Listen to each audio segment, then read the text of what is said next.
तुम्ही म्हणतायत ना मी सरकारचा बाप होणार आहे बाप. मी पुन्हा एकदा सांगतो, 100 मनोज जरांगे आणि एकच राजेंद्र दाते पाटील. राजेंद्र दाते पाटील यांच्या म्हणण्याप्रमाणे मराठा आरक्षण जर हवा असेल तर सरकारला जा विचारा, तुम्ही खरंच मराठा योद्धा असाल तर मग संग्राम धनवे मनोज जरांगेंच्या पाठीमागे कॅमेरा घेऊन फिरेल, हा माझा शब्द आहे. खरंच बावनकुळेने ठरवलं ना मनोज जरांगे की तुमची नीट जिरवायची तर तुम्हाला खरंच पळायला जागा पुरणार नाही. इतके शब्दप्रयोग तुम्ही केलेले आहेत. आणि माझं बावनकुळेंना आवाहन आहे, तुम्ही एकदा मनोज जरांगेला हिसका दाखवा. अहो राजकारणामध्ये काही नाही, तुमचं असंही वय संपलेलं आहे राजकारणामधलं, ह्याला एकदा दाखवून द्या की खरंच चुकीचं बोलल्यानंतर काय होत असतं. ज्या पद्धतीने ह्या सगळ्या गोष्टी केल्या जात आहेत ना, त्या मराठा समाजाच्या पायावर कुऱ्हाड्या मारण्याच्या गोष्टी केल्या जात आहेत मनोज जरांगेंकडून. ह्या सगळ्या गोष्टी कुठंतरी थांबल्या पाहिजेत, हा आमचा प्रयत्न आहे. मात्र मनोज जरांगे आणि त्याचे समर्थक मराठा समाजाचं वाटोळं केल्याशिवाय राहणारच नाहीत असं आता वाटायला लागलेलं आहे. एकंदरीत एखादं कुणबी प्रमाणपत्र किंवा एखादा जातीचा दाखला हा कायदेशीर पद्धतीने दिला गेला असेल तर प्रधानमंत्री नरेंद्र मोदींनी जरी पत्र दिलं तरी तो दाखला रद्द करता येत नाही. ज्या महिला मनोज जरांगेंचं समर्थन करतात आणि खाली येऊन कॉमेंट करतात की दादा आमचे तसे, जरा दादांनी शब्दप्रयोग केलेले ती कॉमेंट एकदा महिलांनी लिहून दाखवावी. ज्या ज्या महिला मनोज जरांगेंचे समर्थन करतात आणि दादांना असं बोलू नका दादासारखे तुमच्यासारखे नाही आहेत असं म्हणणाऱ्या महिलांना मला जाहीर आवाहन करायचं आहे, मनोज जरांगे जे शब्द वापरतायत ना ते जरा तुम्ही लिहून दाखवा बरं कॉमेंटमध्ये, आणि मग तुम्ही दादाला आम्ही सुद्धा दादा म्हणू. तशाच पद्धतीनं पश्चिम महाराष्ट्रामध्ये मनोज जरांगेंचा दौरा सुरू आहे. काहीही गर्दी नाही, पैसे देऊन आणलेली माणसं आहेत. उद्या तुम्हाला ह्याच व्हिडिओला क्रॉस करून दाखवलं जाईल, हे बघ रे पैसे नाही आम्ही स्वतः आलोत, आम्हाला माहिती आहे तुम्ही कसे आलेला आहात. काही क्लॅरिफिकेशन द्यायची गरज नाही. आणि ही गर्दी कोण पुरवतंय माहिती आहे का तुम्हाला? ज्यांचे कुणबी प्रमाणपत्र धोक्यात आहेत, ज्यांचे पद धोक्यात आहेत, ते जीवाचं रान करतायत, माणसं विकत घेत आहेत, पैसे उभा करतायत, गाड्या उभा करतायत, सभा उभा करतायत, तिथं सभेला 10,000 हजार खुर्च्या आणून बसवतायत आणि ते गर्दी त्या ठिकाणी करतायत. मनोज जरांगेंच्या म्हणण्यावर तिथं कुणीही आलेलं नाही. मनोज जरांगे नेहमी म्हणतात की माझ्यामुळं सगळ्यांच्या दुकाने बंद झाल्या, सगळ्या संघटनांच्या दुकानं बंद झाल्या, त्यांच्या दुकानं बंद झाल्या, यांचं सगळ्यात मोठं होलसेल दुकान सुरू आहे. आता सगळा माल आमच्याकडे आणा, आम्ही अंदर करणार, आमच्याकडून काय घेऊन जायचंय ते तुम्हाला देणार. तरी सुद्धा मनोज दादा का ऐकत नाहीत बरं शिंदेंना बोलायचं? शिंदेना ते का टार्गेट करतायत बरं? तर मग हळूच कुजबूज करून काही लोक म्हणतात की शिंदेंना पक्ष संपवण्यासाठी मनोज जरांगेंना कुणीतरी सुपारी दिली आहे. आता ही कुणी सुपारी दिली आहे? शिंदेनी बघायचं काम आहे. खरंच दिली आहे का उदय सामंतांनी बघायचं काम आहे? नाही दिली का हे जरांगेंनी सांगायचं काम आहे, ते माझं काम नाही आहे. शरद पवारांची लोक जाऊन त्यांना भेटतात. शरद पवारांच्या आणि ठाकरेंच्या लोकांना तर काय मिळतंय मला काही कळतच नाही. त्यांच्यावर मला हसायला येतं, स्पष्ट हसायला येतंय. जे मनोज जरांगेंच्या मागं फिरतायत शरद पवारांची लोक, काय मिळणार आहे तुम्हाला? 29ला तुमच्या हातामध्ये रिकामा कटोरा येणार आहे जर तुम्ही असंच मनोज जरांगेंना झेलत राहिलात तर. मनोज जरांगेंनी तुमच्या वाट्याचा मराठा समाज भाजपाला विकून टाकलाय. नमस्कार प्रेक्षक हो, मराठी महाराष्ट्रमध्ये तुमचं पुन्हा एकदा स्वागत आहे. महत्त्वाच्या विषयावर आज विश्लेषण करणार आहे. शिव्या सम्राट मनोज जरांगे यांच्या संदर्भामध्ये बोलणार आहे. तुम्ही म्हणाल की हा काय तुम्ही नवीन शब्द आणलेला आहे आणि काय हे टोपण नाव तुम्ही दिलेलं आहे. मनोज जरांगेंचे समर्थक म्हणतोय मी, मराठा समाज नाही, संपूर्ण मराठा समाज नाही. मनोज जरांगे स्वतःला माझ्या मागं 6 कोटी मराठे आहेत असं म्हणतात, मात्र 6 कोटी नाही, त्यांच्या मागे फक्त त्यांचे लाभार्थी समर्थक आहेत. त्यामुळे सगळ्या मराठा समाजाला त्यामध्ये गृहीत धरायचं काही कारण नाही. आणि म्हणून मनोज जरांगेंना त्यांचे समर्थक कुठं संघर्ष योद्धा, कुठं शिवरायांचा मावळा, आमच्यासाठी दुसरा शिवाजी, आमच्यासाठी आमचा बाप, आमच्यासाठी आमचा उद्धारकर्ता, आमच्यासाठी दैवत अशा प्रकारच्या उपाधी देत आहेत. मात्र मी त्यांना एकच उपाधी दिलेली आहे. अशा अनेक वेळा दिलेल्या आहेत, मात्र ही आजच्या कंडिशनची आहे. जसं मनोज जरांगे त्यांचे शब्द सोडून मागं निघून जातात, मागच्या मागण्या मागेच सोडून जातात, तसंच आपणही त्यांच्याबरोबर चालायचं आहे. मागे त्यांना काही उपाधी दिलेल्या आहेत आणि आता एक जस्ट नवीन उपाधी त्यांना दिलेली आहे, शिव्या सम्राट मनोज जरांगे. तर मनोज जरांगेंनी शिव्या सम्राट त्यांना का म्हटलं जातंय किंवा त्यांना का ही उपाधी दिली हे थोडक्यात सांगतो. त्याची काय पार्श्वभूमी आहे? जसंच आंदोलन सुरू झालं, छत्रपती शिवाजी महाराजांचा पुतळा आंदोलनाच्या स्थळी ठेवला आणि तिथंच एक गोधडी घेऊन मनोज जरांगेंनी उपोषण सुरू केलं. छत्रपती शिवाजी महाराजांचे इतिहास जर आपण सांगत गेलो तर रात्रंदिवस पुरणार नाहीत, असे ज्वलंत जाज्वल्य इतिहास आहेत. छत्रपती शिवाजी महाराजांनी जे कार्य केलं ते तुम्हा आम्हाला वाचण्यापलीकडं काहीच करता आलेलं नाही, अवगत करता आलेलं नाही. तुम्ही आम्ही सोडून द्या, मनोज जरांगेंनी तर केलेलंच नाही. मनोज जरांगेंनी छत्रपती शिवाजी महाराजांचे विचार आत्मसात करायचे सोडून द्या, मात्र छत्रपती शिवाजी महाराजांच्या विचारांना तिलांजली दिली आहे. छत्रपती शिवाजी महाराजांच्या पुतळ्याच खाली बसून एखाद्या नेत्याला उच्चस्तरीय नोकरीवर असणाऱ्या, पदावर असणाऱ्या, न्यायाधीश लेवलच्या माणसाला त्याच्या आईवरून, त्याच्या बहिणीवरून शिवीगाळ मनोज जरांगेंनी केलेली आहे. छत्रपती शिवाजी महाराजांचे आम्ही मावळे सांगायचं आणि खालच्या पातळीवर वाटेल ती शिवीगाळ करायची, काहीही शब्द प्रयोग करायचे. चार चौघामध्ये आपण पुरुष सुद्धा करू शकत नाहीत, महिलांचं सोडून द्या. असे शब्द प्रयोग जाहीर माध्यमावर बोलणाऱ्या माणसाला शिव्या सम्राट नाही म्हणायचं तर काय म्हणायचं? अशा प्रकारचा भ्रष्ट बुद्धीचा माणूस यांच्यासाठी वेगळे शब्द काय अजून वापरू शकतो आपण? ज्या महिला मनोज जरांगेंचं समर्थन करतात आणि खाली येऊन कॉमेंट करतात की दादा आमचे तसे, जरा दादांनी शब्द प्रयोग केलेले ती कॉमेंट एकदा महिलांनी लिहून दाखवावी. ज्या ज्या महिला मनोज जरांगेंचे समर्थन करतात आणि दादांना असं बोलू नका, दादासारखे तुमच्यासारखे नाही आहेत असं म्हणणाऱ्या महिलांना मला जाहीर आवाहन करायचं आहे, मनोज जरांगे जे शब्द वापरतायत ना ते जरा तुम्ही लिहून दाखवा बरं कॉमेंटमध्ये, आणि मग तुम्ही दादाला आम्ही सुद्धा दादा म्हणू. थोडी तरी ठेवा छत्रपती शिवाजी महाराजांचे विचार, थोडे तरी ठेवा आणि पुढे जा. त्या बावनकुळेंचा इतका उद्धार केला,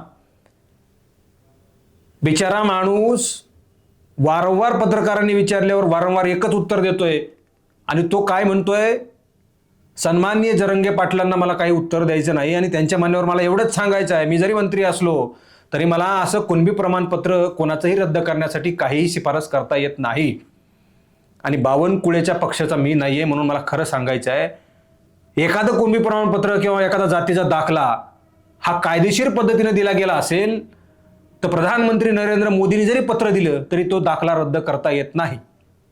आणि तसंच आज झालंय. जे कोणी दहीहंड्यांचं पत्र तुम्ही सांगताय ते दहीहंड्यांचं पत्र साधं त्या समितीनं बेदखल केलंय, रद्द करून टाकलेलं आहे आणि तिथं कुठल्या एखाद्या प्रधानमंत्र्यांची शिफारसीची गरज नाही, कारण ते प्रमाणपत्र चुकीचंच आहे. तिथं कागदपत्रांची कमतरताच होती. आजच्या कंडिशनना तुमच्याकडं पायघड्या घालत येणारे मंत्री आणि तुमचा मंत्रिमंडळावर तुम्ही सांगितल्याप्रमाणे दबदबा आहे, मी मंत्रिमंडळांना घाबरत नाही, मी त्यांचा बाप होतोय असं म्हणताना सुद्धा कुठल्या अधिकाऱ्याची मजल होईल तुमचं एखादं कुणबी प्रमाणपत्र रद्द करायला? लोकांच्या कानामध्ये असं काय बिड्या समजतात का काय तुम्ही मनोज जरांगे? आणि तुमच्या सारखी लोक इथं लोकांची दिशाभूल करतायत आणि तुमच्यासोबत जी येणारी लोक आहेत ती ठार वेडी लोक आहेत. आजच्या कंडिशनला ज्या पद्धतीनं तुम्ही त्या बावनकुळेंना ट्रोल केलंय ना, त्याची जी काही उद्धार केलाय ना, त्यांच्या आईचा उद्धार केलाय ना, तर तो कुठलाच छत्रपती शिवाजी महाराजांचा कळू शकत नाही, मावळा करू शकत नाही.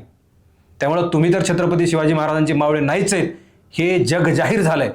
तुमच्याकडं तर सर्टिफिकेट नाहीच आहे त्याचं, मात्र जे तुम्ही तोंडी स्वयंघोषित मावळे म्हणत होतात ना, ते मावळेपद सुद्धा आता तुमच्याकडून निसटून गेलंय, स्वयंघोषित मावळेपद सुद्धा निघून गेलेलं आहे. अशा प्रकारची खालच्या थराची भाषा आई वडिलांना कोणीच वापरत नाही. एकीकडं सांगायचं मी छत्रपती शिवाजी महाराजांचा मावळा आहे आणि त्या छत्रपती शिवाजी महाराजांचं नाव घेऊन तोंडामध्ये काहीतरी खाल्ल्यासारखं बोलायचं, ही कुठल्या छत्रपती शिवाजी महाराजांच्या मावळ्याची शिकवण आहे? कोण शिकवलंय तुम्हाला हे सगळं? तुमच्या आईबद्दल जर बोलायचं झालं तर तुमच्या भक्तांना कसली आग लागेल सांगायला नको. ते बावनकुळेंच्या आईपर्यंत तुम्ही गेलात, त्यांच्या व्यंगावर बोललात, त्यांच्या ओठावर बोललात. खरंच बावनकुळेंनी ठरवलं ना मनोज जरांगे की तुमची नीट जिरवायची, तर तुम्हाला खरंच पळायला जागा पुरणार नाही. इतके शब्दप्रयोग तुम्ही केलेले आहेत. आणि माझं बावनकुळेंना आवाहन आहे, तुम्ही एकदा मनोज जरांगेला हिसका दाखवा. अहो राजकारणामध्ये काही नाही, तुमचं असंही वय संपलेलं आहे राजकारणामधलं, ह्याला एकदा दाखवून द्या की खरंच चुकीचं बोलल्यानंतर काय होत असतं. कशाला पाणी घालत बसताय? तुम्ही त्याला आदरणीय मनोज जरांगे म्हणतात आणि ते तिकडून तुम्हाला तुमच्या आईची असं म्हणताय. हा काय प्रकार आहे? काय उरलंय राजकारणामध्ये? पाहिजे तेवढं तुम्ही कमवलंय बावनकुळे. तुम्ही यांना कायद्याचा झटका दाखवा एकदा. एक नाही, दोन नाही, तर 10-10 वेळा तुमच्या आईवर आणि तुमच्यावर तो बोललेला माणूस. कशामुळे तुम्ही हे सहन करताय? कशामुळे फडणवीस सहन करताय? याच्यामागे वेगळं काहीतरी कारण आहे का? हा प्रश्न उपस्थित होतो. याचं उत्तर बावनकुळेंनी दिलं पाहिजे. माणसाने किती म्हणून सहन करायचं? 4 वेळा बावनकुळेंनी उत्तर दिले, अगदी सन्मानानं उत्तर दिले, तरीही हा माणूस त्याच्या आईपर्यंत जातो. ह्याची पात्रता कळली पाहिजे लोकांना. काय हा प्रकार आहे? एखादा माणूस तुम्हाला काहीच बोलत नाही तरी सुद्धा तुम्ही तुमची जी काही बाजू आहे ती अशी रेटून नेता. कसली मस्ती आहे? कशामुळं खपवून घेतलं जातंय? कशामुळं सहन केलं जातंय? हे जरा पचन होतच नाही आहे. ज्या पद्धतीनं मनोज जरांगेंचा तो एक कोणीतरी नतद्रष्ट माणूस काहीतरी चुकीचं बोलला, त्याच्यावर गुन्हा दाखल झाला, त्याचं अकाउंट सस्पेंड झालं. अरे खरा गुन्हा मनोज जरांगेवर दाखल व्हायला पाहिजे, तसं तर होत नाही आहे. एकीकडं 20 दिवस चालणारं आंदोलन केंद्रीय मंत्र्याचा राजीनामा देऊन संपवलं जातं, मारझोड करून संपवलं जातं, तर दुसरीकडे 3-3 वर्ष आंदोलन कसं काय चालतं? हा प्रश्न आहे, त्याचं उत्तर मिळत नाही. काय हा सगळा प्रकार चाललेला आहे कोणालाही कळत नाही. बावनकुळेंनी खरंच ठरवावं आणि मनोज जरांगेंना जीभ सुटल्यानंतर कसा काय त्याला चटका बसतो, कायद्याचा कसा चटका बसतो, कायद्याचा कसा हुक बसतं, हे जरा दाखवून द्यावं असं मला वाटतं. आणि येणाऱ्या काळामध्ये ह्या सगळ्या गोष्टी पुन्हा मनोज जरांगेकडून घडणार नाहीत. आता मनोज जरांगेचे जे काही टोळीतले लोक आहेत, जे कोणी लाभार्थी लोक आहेत, ते सोशल मीडियावर फोटो टाकतात. हा महाराष्ट्राचा बाप आहे, हा तुमचा बाप आहे, हा सरकारचा बाप आहे. आणि ही बघा गर्दी, मनोज जरांगेच्या पश्चिम महाराष्ट्रातल्या सभांना गर्दी कोण करतंय माहिती आहे का तुम्हाला? मनोज जरांगे तिथं जात आहेत जिथले कुणबी प्रमाणपत्र चॅलेंज झालेत. आणि ही गर्दी कोण पुरवतंय माहिती आहे का तुम्हाला? ज्यांचे कुणबी प्रमाणपत्र धोक्यात आहेत, ज्यांचे पद धोक्यात आहेत, ते जीवाचं रान करतायत, माणसं विकत घेतायत, पैसे उभा करतायत, गाड्या उभा करतायत, सभा उभा करतायत, तिथं सभेला 10-10 हजार खुर्च्या आणून बसवतायत आणि ते गर्दी त्या ठिकाणी करतायत. मनोज जरांगेंच्या म्हणण्यावर तिथं कुणीही आलेलं नाही. सदावर्ते कुठल्याही आणि कशाही पद्धतीचा माणूस असो, मला त्याचं समर्थन करायचं नाही, पण तो एका गोष्टीनं कायद्याच्या बाजूनं फार श्रेष्ठ ठरतो. तो काय म्हणतो? मनोज जरांगे आणि त्याचा समाज हा कायद्याच्या चौकटीत बसतच नाही. तो मागास नाही आहे. 40-40, 50-50 जेसीब्या आणि 2-2 कोटी रुपयांच्या डिफेंडर हे मागासलेपणाचं कसलं लक्षण आहे? आणि तुम्ही या सगळ्या गोष्टी वापरत असताना कसे काय मागास ठरता? हा प्रश्न एकदम सटीक आणि ज्वलंत प्रश्न आहे. यावरच मागास वर्ग आयोग तुम्हाला मागास ठरवत असतं. आणि म्हणून मनोज जरांगे सारख्या मागणीच्या, कायद्याच्या मागणीला सदावर्तेसारखी लोक सहज चॅलेंज करतात. हितच घोडपेंट करतं आणि लोक म्हणतात सदावर्ते कसं काय जेल आमच्या विरोधात जातो आणि त्याला कसं काय लगेचच तिकडं स्थगिती मिळते? त्याचं हे कारण आहे. एकीकडं माझा गोरगरीब समाज हा भिकेला लागलाय, तो मरायला लागलाय, तो आत्महत्या करायला लागलाय, त्याच्या वाट्याला काहीच राहिलेलं नाहीये. त्यांनी जमिनी विकल्यात, त्यांनी वाडे घरं विकलेत, ते देशोधडीला लागलेला आहे असं म्हणायचं. खरं तर बराचसा समाज देशोधडीला लागल्याने गरीब सुद्धा आहे. मात्र दुसरीकडं 2-2 कोटी रुपयांमध्ये 2-2 कोटींच्या डिफेंडर घेऊन फिरणारे हे सुद्धा मराठीच आहेत. या 2-2 कोटी रुपयांच्या मराठ्यांमुळं गोरगरीब लोकांचं आरक्षण चाललेलं आहे. ज्या पद्धतीने ह्या सगळ्या गोष्टी केल्या जात आहेत ना, त्या मराठा समाजाच्या पायावर कुऱ्हाड्या मारण्याच्या गोष्टी केल्या जात आहेत मनोज जरांगेंकडून. ह्या सगळ्या गोष्टी कुठंतरी थांबल्या पाहिजेत, हा आमचा प्रयत्न आहे. मात्र मनोज जरांगे आणि त्याचे समर्थक मराठा समाजाचं वाटोळं केल्याशिवाय राहणारच नाहीत असं आता वाटायला लागलेलं आहे एकंदरीत. आणि त्याला जे समर्थन करणारी लोक आहेत ना, ही कोण लोक आहेत तुम्हाला माहिती आहे का? मनोज जरांगेंच्या आजूबाजूला तुम्हीच पहा, आमच्या मराठवाड्यातला बीड जिल्हा आणि त्या बीड जिल्ह्यातले जे काही रिकामटेकडे लोक आहेत, कोणते रिकामटेकडे? सगळेच रिकामटेकडे नाहीत, बाकीचे सगळे कष्टकरी लोक आहेत, आपल्या रानामध्ये आपल्या व्यवसायामध्ये राबतात. अशा फुटीर लोकांसोबत, अशा दलाली करणाऱ्या लोकांसोबत ते कधीच जात नाहीत. मनोज जरांगेंचा दौरा पश्चिम महाराष्ट्रात आहे, त्याच्या फ्रेममध्ये पहा कुठली लोक आहेत, सगळे बीडची लोक आहेत. एकूण गाड्यात भरून तिकडं पश्चिम महाराष्ट्रासोबत ह्यांच्यासोबत फिरत आहेत. मध्ये रस्त्यामध्ये ताफा चाललाय म्हणे, 1000 गाड्या आहेत, दोन्हीकडे 4 रस्त्याला 4 गाड्या लावायच्या आणि मागून येणाऱ्या गाड्या सगळ्या अडवायच्या आणि हा ताफा मनोज जरांगेचा असं सांगून टाकायचं. बीडमधले काही ठराविक लोक मनोज जरांगेंना माणसासहित गाड्यासहित पुरवत आहेत. ज्यांच्याकडे पैसे आहेत आणि भविष्यामध्ये त्यांना निवडणुका लढवायच्यात, भविष्यात त्यांना विधानसभा जिल्हा परिषद निवडणूक लढवायची आहे. मी मागच्या रिपोर्टमध्ये सांगितलं होतं की मनोज जरांगेंना सोबत आणि सहकार्य करणारे लोक कोण आहेत माहिती आहे का? ते भावी जिल्हा परिषद सदस्य आहेत. जिल्हा परिषद जालना आणि बीड राहिलेला आहे. मनोज जरांगेंनी मागे बैठक घेतली आणि सांगितलं, तुम्हाला जिल्हा परिषद सदस्य व्हायचं असेल तर मी सांगितलं तसं करायचं. आणि मग काय करायचं? मला माणसं आणि गाड्या पुरवायच्या, मी तुम्हाला काय पुरवतो हे मी ठरवतो. तशाच पद्धतीनं पश्चिम महाराष्ट्रामध्ये मनोज जरांगेंचा दौरा सुरू आहे. काहीही गर्दी नाही, पैसे देऊन आणलेली माणसं आहेत.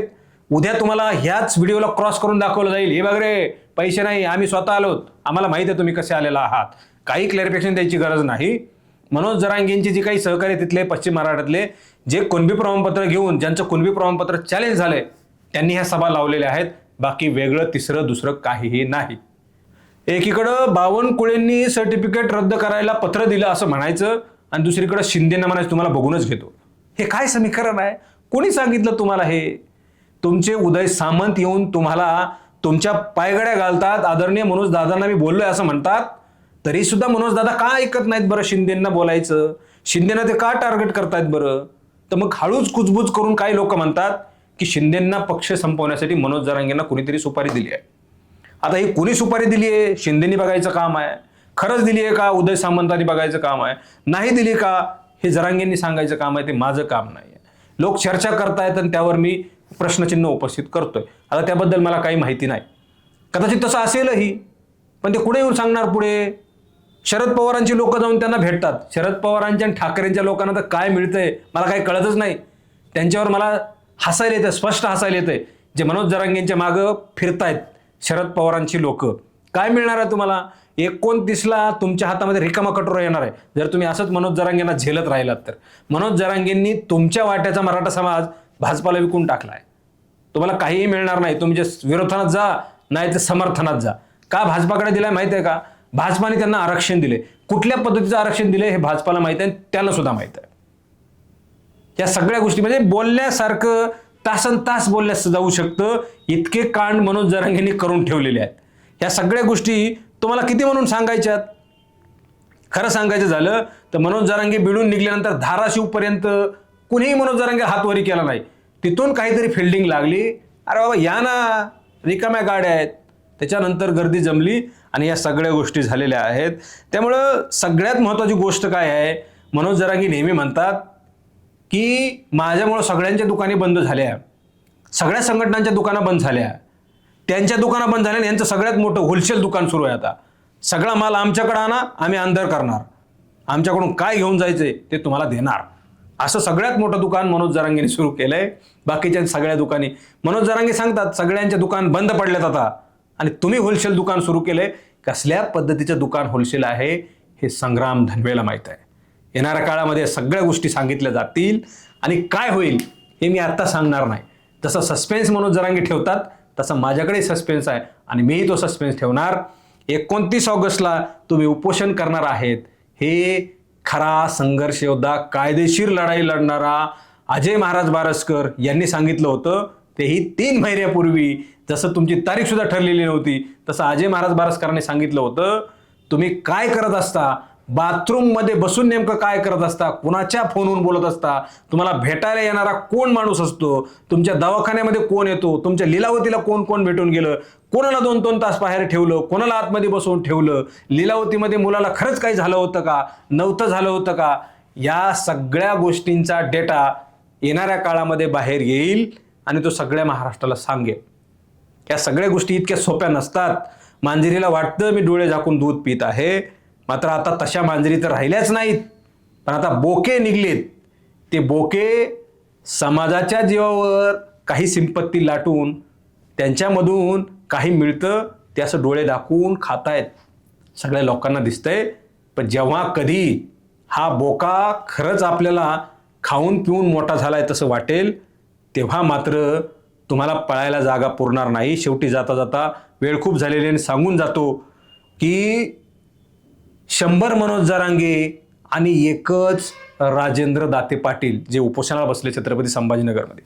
माझं मनोज जरांगेंना चॅलेंज आहे, तुम्ही जर खरंच मराठा योद्धा आहात तर एकदा राजेंद्र दाते पाटील यांच्यासोबत बसा आणि राजेंद्र दाते पाटील सांगतील तसे सवाल सरकारला करा. तुम्ही म्हणतायत ना मी सरकारचा बाप होणार आहे, बाप. मी पुन्हा एकदा सांगतो, 100 मनोज जरांगे आणि एकच राजेंद्र दाते पाटील. राजेंद्र दाते पाटील यांच्या म्हणण्याप्रमाणे मराठा आरक्षण जर हवा असेल तर सरकारला जा विचारा, तुम्ही खरंच मराठा योद्धा असाल तर मग संग्राम धनवे मनोज जरांगेंच्या पाठीमागं कॅमेरा घेऊन फिरेल. हा माझा शब्द आहे. राजेंद्र दाते पाटलासोबत यायचं आणि राजेंद्र दाते पाटील जो सवाल सरकारला विचारा म्हणतील तो सवाल विचारायचा. पुन्हा एकदा शब्द देतो, संग्राम धनवे मनोज जरांगेंच्या मागं कॅमेरा घेऊन फिरेल. हा माझा शब्द आहे. इथेच थांबतोय. खूप खूप धन्यवाद.